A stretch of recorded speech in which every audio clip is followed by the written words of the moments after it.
May kulay yellow, orange, green, at black. Sa matitingkad na kulay pa lang, tila busog na ang mga mata. Pero ang mga siomai na ito, may ibubuga pa sa palakihan. Yan ang makukulay na flavored jumbo siomai sa Taytay Rizal.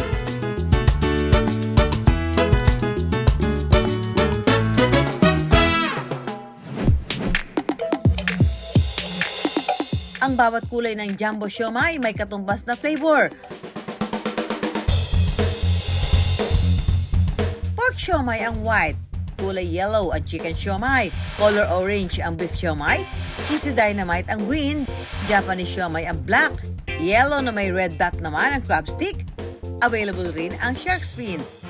100 hanggang 110 pesos ang bawat pack na may 20 pirasong laman.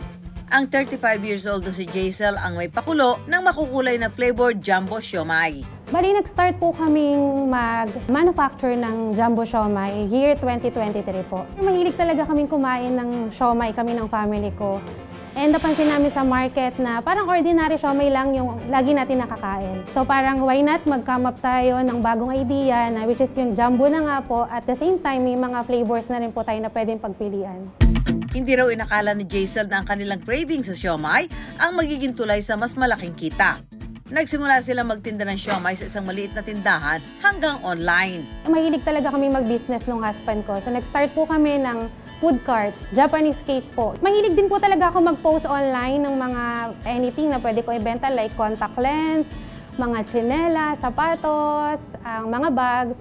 Bata pa lang, namulat na raw si Jaisel sa matinding hamon ng buhay. Nag-start po akong magtrabaho at age of 16. Namatay po kasi agad yung parents ko ng 12 years old po ako. Bali, ang first work ko po is a fast food chain, sir. And then tuloy-tuloy na po yun. Hanggang sa hindi na po ako nakapag-aral ng college. Actually po, high school graduate lang po ako. Sa anumang negosyo, importante raw ang magandang kalidad. Hindi po namin hinahayaan na ma-compromise yung quality ng product namin kahit anong mangyaring price increase sa market. Hindi rin po kasi namin siya tinitipid sa karne. Yung consistency ng isang produkto na meron kami is yun pa rin, simula hanggang dulo. Meron ng reseller si Jaisel mula Bulacan, Batangas, Laguna, Pampanga at Metro Manila. May kulay yellow, orange, green, at black. Sa matitingkad na kulay pa lang, tila busog na ang mga mata. Pero ang mga siomai na ito, may ibubuga pa sa palakihan. Yan ang makukulay na flavored jumbo siomai sa Taytay Rizal.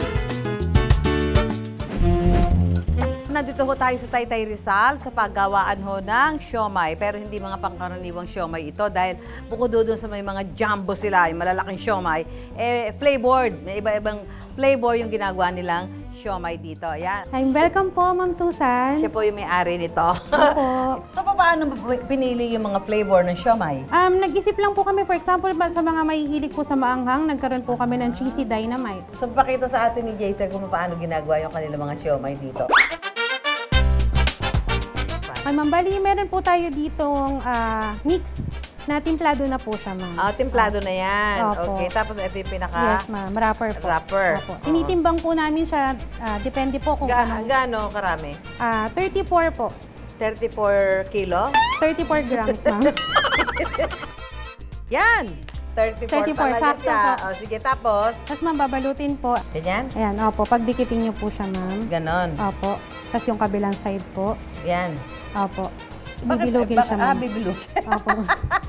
Pipisil-pisilin lang po siya hanggang maging bilog. Hindi ba isasabog? Hindi naman, ma'am. Depende sa pagkakalak po nung siomai sa ilalim. Hirap na hirap bilugin Parang napakaraming laman. Yan.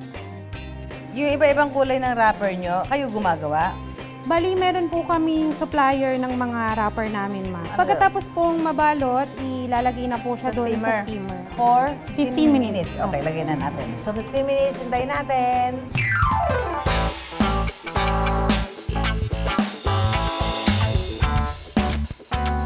So, after 15 minutes, ito na yung siomai, chicken flavor. Kita niyo naman, bilog na bilog at talaga namang makapit na makapit yung kanyang wrapper. So, ito na tayo sa packing section.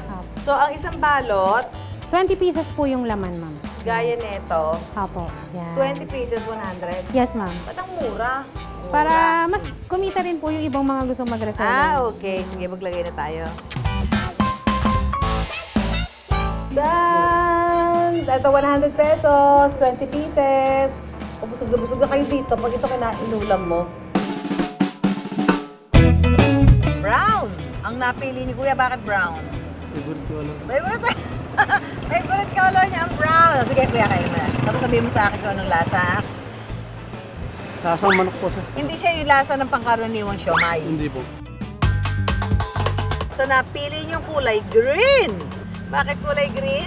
Green kasi yung mga dahon. Talaga, may kanya-kanyang dahilan.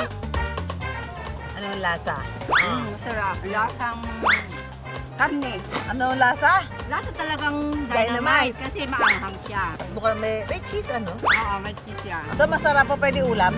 Pwede pa ulam. Hinugot ni Jaisel ang 10,000 pesos mula sa iba pa niyang negosyo para ipuhunan sa kanyang siomai business. Sa ngayon, kumikita na sila hanggang 6 digits kada buwan.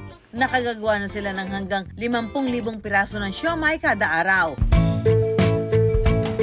Pero bago nakamit ang jumbo na kita, marami rin pinagdaan ng pagsubok ang kanilang negosyo.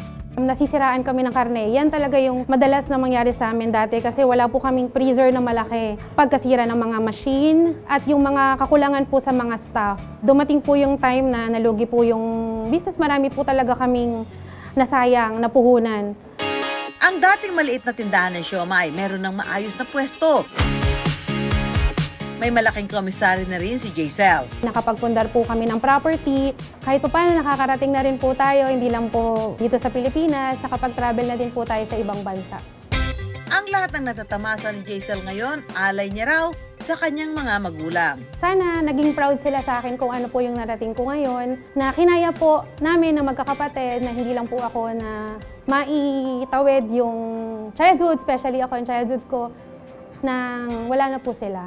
Extra success din daw kay Jaisel ang makapagbigay ng trabaho sa iba. Sa mga gusto pong magnegosyo, kagaya po namin, ang unang-una po talaga na kailangan na meron kayo is lakas ng loob. Kung puro takot lang po tayo at what ifs kung malugi tayo, wala po tayong mararating. Kailangan po talaga nating tutukan yung ating negosyo. Huwag po natin hayaan na bumabagsak po yung quality ng ating mga produkto. Minsan kung ano pa ang simple at naghanap na kapag nasahugan ng mga bagong pakulo at gimmick, may hatid na sorpresang success!